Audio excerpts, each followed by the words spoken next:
Good morning, Biblionauts. Here we are with not a summary, not a review. There is enough of those here and everywhere, but a comment on the Odyssey because I finally read some Homer. Um, and I say finally because last year I tried to read the Iliad. I read halfway through the Iliad, but I was in Slovenia doing the Trans-Slovenian Trail in the middle of the Via Ferrata in the Julian Alps when I was also carrying the Ethics by Spinoza, by the way, which I mean is I did actually struggle less reading Spinoza than I struggled reading the Iliad, but that aside, I started bleeding from the nose and I started getting a lot of fever. I didn't know what was going on. Suddenly, I couldn't almost speak because of had very strong tonsillitis. And then I went on an ambulance to from the Julian Alps to the hospital in Ljubljana, and on the way I realized that someone was gonna have to pay for that ambulance because I did not have insurance. I didn't prepare properly. Mainly because I have traveled without an insurance for a long time, and generally, I've always been able to handle any illness by myself. I have a fair knowledge of natural medicine and things that you can acquire without a recipe. And I thought that would be enough, but this was serious. I was at the beginning. I thought it was more serious than it really was, because doctors wouldn't tell me what it was. They had no idea, and all I knew is that it was gonna cost me a fortune that I didn't have. So rather than being laying down in the tranquility of a hospital room, finally having time to read the Iliad and the Spinoza Ethics, the improvement of understanding, I I had to find a way to leave Slovenia. So I took a train to Italy, and then from Italy I took a plane. In Italy again, I had to go to the hospital because I just couldn't handle what was happening on my body. But then finally I flew all the way to Spain, to the Canary Islands, because my sister was there and it was a good place to sort of like rest. And in the Canary Islands, I had like suddenly like the symptoms ceased for a couple of days. I chilled with my sister, and then they came so much more stronger. I had to go back to the hospital, and then they gave me an antibiotic that uh, almost blinded me. Like I couldn't recognize a face from 2 steps at a distance. It was crazy. I couldn't see, and for me that is very frustrating because I know vision is good among humans, but I have superhuman vision. I can see. My eyesight is my number one sense. I can see very far. I can discern things that other people cannot see. I mean, I worked as a scuba diving instructor for a while, and finding animals that no one would see in places where everyone thought there were no such a type of animal wasn't there, or things like that, was part of my job, and just my main sort of like asset. So yeah, I am very visually driven, and when I suddenly lost my capacity to see, I got like first really depressed, then very angry, finally so angry that I kind of like broke into the hospital. I searched for the guy who was sort of like checking my analysis. The bureaucratic system in terms of hospitals is not much better in Spain than it is in the UK, which means that no one knew shit about what was happening to me, and all they told me is to continue to take the antibiotics until they ran off. They made a couple more analyses on me, and they told me they will get back to me at some point, but that I might, and this is this was actually like a turning point for me on that summer. This is not the previous summer. This is the summer before that, so 2 years ago approximately, or 1 year and a half, something like that. But yeah, they told me that I might not have much to live.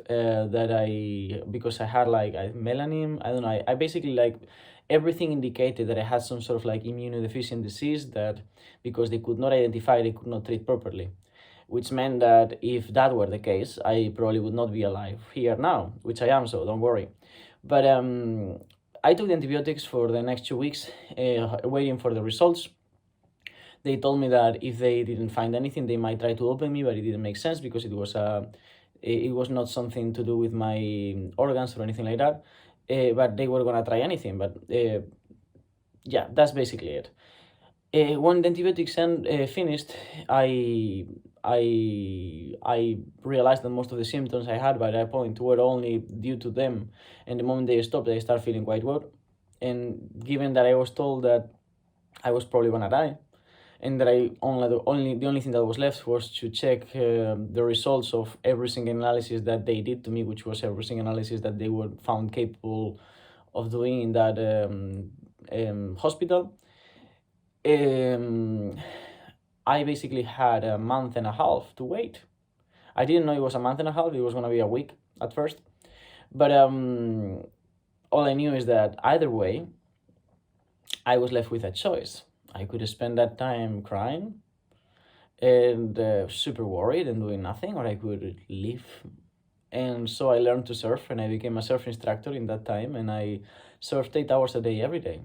And I also realized, and this sort of like is giving me peace of mind ever since and changed a lot, that I have no regrets. I feel like many people, when they come to a moment like this in their lives, they sorry, this wasn't meant to become a, a chat about myself, but yeah, I feel like they realize that they need to change something. And all I realized by that point is that I had nothing to change, that I was doing exactly what I wanted to do from the beginning. So when I was told that I was,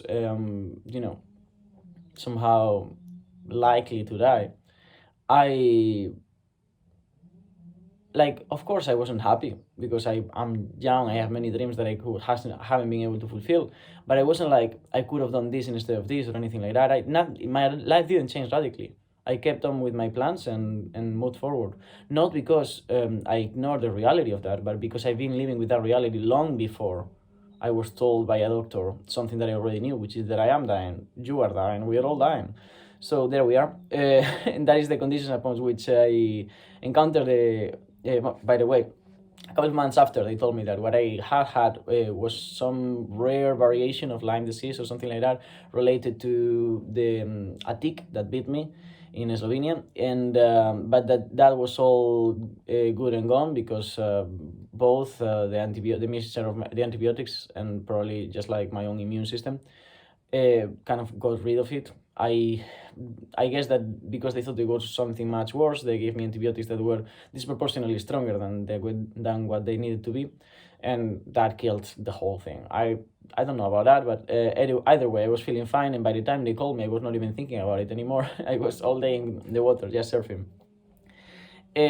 So that being said, yeah, the Iliad never got to be fully read, but then thinking about reading Homer, I realized that the Odyssey is a much more probably it's a much better way for me to encounter Homer at first, because I was actually struggling a lot to read the Iliad. I finally read Spinoza, but I never got back to the Iliad, and I think that the reason why the Odyssey for me is a friendlier place to that is just because my life is pretty much an Odyssey. It's like a journey back to a place called home, which doesn't seem to ever arrive. So yeah, that's it. And I wasn't planning at all. This was not on my TBR. If you check my previous video about my TBR for the rest of the year, this was not there. What was there was the Dialectic of Enlightenment, which is a read along that we are doing, and that I have had to pause for a week to read this. I read this very fast. Normally, for a book like this, for a book of this importance, I would have taken notes and taken 2 weeks, 3 weeks to read it. But I read this in 3 sittings, which for me, reading in English in verse, and a text that is not even sort of contemporary, I would have taken much longer normally. But I just wanted to get it over with, and I realized that that's it. You wanna read, just read. Sit down, don't think about it, and that's what I did. So my entry on the Dialectic of Enlightenment, the chapter on Odysseus, which is the reason on the Odyssey, which is the reason why I at first decided to open this book this month and instead of next year or something like that. Will have to be postponed a little bit, a few days, and not much more, because I'm leaving very soon. So I need to get going. Actually, the bag is ready, and I am almost ready. I'm only waiting for a couple more things. I ordered a Kindle, and then I found out that the Kindle is arriving in January, so I have no time. I'm not gonna wait for the Kindle. I'm gonna carry 5 books like I always do when I hike. So, although this is not so much a hike as it is a retreat into the wilderness. But I'll talk more about that, and hopefully if there is any line in Galloway Forest, which is gonna be my first stop, I will still continue to make videos. However, everything is gonna be temporarily modified. You might get this video today, but your today might not be the same, because I'm trying to put the videos ahead of like prepare some videos ahead of time, so that this channel is not like completely shut down for a whole month. That being said, this is the Odyssey.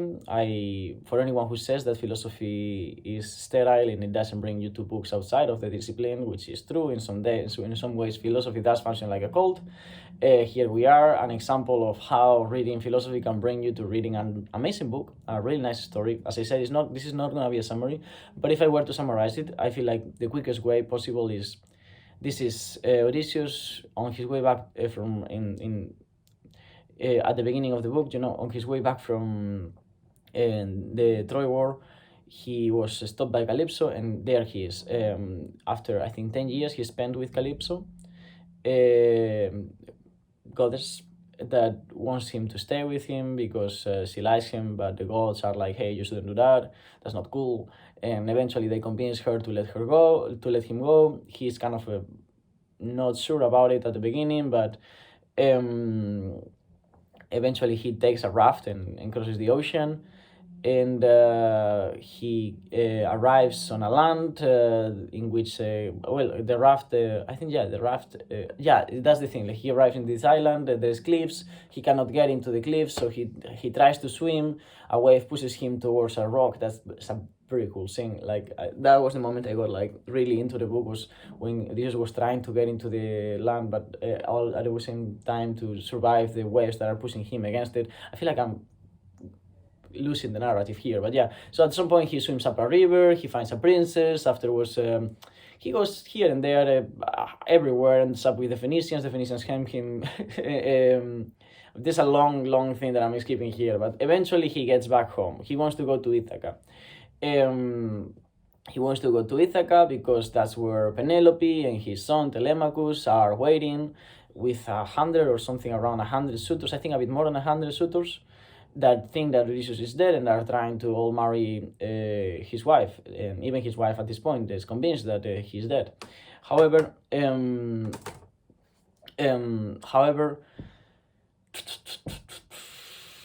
there's a long way, and when Odysseus finally arrives, he does not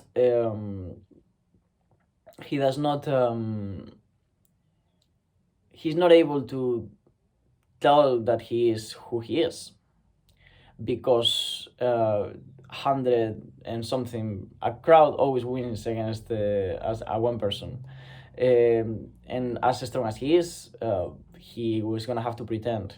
So he continues to tell lies, and I say continues because one of the main themes throughout this book is storytelling, is the telling of lies. I felt like it's crazy how much, of course I enjoyed a lot seeing in this book how much of it is reflected back into everything I've read, into every conversation I've had, but also the book itself is not just enjoyable. It's a book about books. It feels like a book about books, in the sense of like, or about literature, or about storytelling. I'd say like this is constantly lying, but not only him. Like every single person that he encounters is an excuse for them to tell a whole story about where they're coming from, what's up, everything. Like it's like, you wanna know about this person? Okay, then so 5 years ago I was in this place and this and this and this and this happened, and like 3 hours later you find out about the thing that you were asking for. And these stories, at least in Odysseus' case, are not necessarily like, truth is not a requirement here. Other things are, but truth is not one of them, which allows for him to like tell really cool stories and to like to everyone to the very end of the book when he's lying to his father and to his wife about who he is, pretending to be a beggar. Which I mean, it's a good move because otherwise he would have been killed, and he manages to get the suitors to hand him the weapon up with which he will kill them, which I found that really cool. I would say that I zoomed out of the book a little bit at the beginning when he arrives in Ithaca, when I'm like, why is he not taking revenge? And I thought that he was that Homer was just postponing the inevitable to I don't know why, um, but um, but actually I eventually enjoyed a lot the brutality and the irony and the whole play of whether or not Penelope knows or doesn't know who he is, which I think she did know and was pretending not to know, but I don't know. But yeah, I mean, that was cool. I enjoyed that part. I actually enjoyed the book. It felt like a climax. It felt like an end. However, of course, this is ancient Greece. This is no ancient Greece. I don't know. This is an ancient text. This is Homer, and this is a culture that is permeated by mythology in every single sense. In some ways, it's very interesting because, for example, things like hospitality, right? Every single stranger can be a god in disguise. So you gotta be nice to everyone. You see how mythology, how supernatural beliefs were frameworks that allowed for a societal life in higher, in better harmony than without them. In that sense, you see how instrumental they were and how useful they were to those societies, which arguably monotheistic religions that came afterwards did not have that instrumental aspect that improved societal life. However, there are other ways in which that mythical aspect of every single conversation in this book is a bit annoying. Like, this book is full of Deus ex machinas. Like, the gods are omnipotent today and powerless tomorrow. Athena pretty much loves Odysseus as well, and she's not helping him when he need or and when they help in weird ways. Like, at some point, she converts herself into an eagle to scare the suitors when Telemachus is arguing against them or fighting them. But also when Odysseus arrives there, she's like, she could help him directly, easily, just by getting rid of them, but she kind of like makes him do the job. When he takes revenge, then the families of the suitors are gonna take revenge on him, and then she's just like, hey, stop, I'm a goddess, so you stop, and they stop. So she could have done that from the beginning. She could have just taken Odysseus, flew him back to Ithaca, and 20 years would have passed in 20 seconds. But it didn't happen like that. And of course, it's very useful for Homer to do that, to tell about the story. It's a bit annoying because, you cannot remove yourself from the standards that you consider required for a book to be good, to be convincing, because you know the historical context of this. You are willing to, and by you I mean me, I am willing to overlook them, to even find them fascinating, in the sense of like, why those do make sense in this book, but they do not make sense nowadays. If someone were to do this in a book today, I'll spit in the face. But in this case here, this guy is pretty much starting storytelling for all of us. And in that sense, I forgive Homer for his Deus Ex Machinas, his numerous incoherences and inconsistencies of characters, and for reinforcing certain stereotypes and values that nowadays are not necessarily like that. I more than anything, I found this book fascinating just in thinking how some of the dramatic action of certain moments in the book would have been seen differently in the day, right? Some things probably feel dramatic to us, but they were completely, like, they didn't feel like dramatic to them, or the other way around. Some things that are funny to us, they might have been dramatic to them. And just thinking about that, thinking about how this book somehow is in that sense feels like it could be reread many times, just because the reactions to the emotional reactions, the gut reactions to some of the scenes probably would change with a reread. So I actually have to say that I have liked this book a lot. And not every time I read a very old book, so-called classic, and this is the classic of classics, um, not every time I do that, I do like the book. And this book is a book that I have liked a lot. There are other things that are in this book, prejudices and thoughts that are in this book that go all the way to the present. For example, the belief of like generational degeneration. The like in this book, probably partially because the storytelling part of it, of what I was talking about before, everyone thinks that people was stronger and better before. That every generation is a degeneration. They are getting worse, weaker, and more stupid and pathetic, whatever.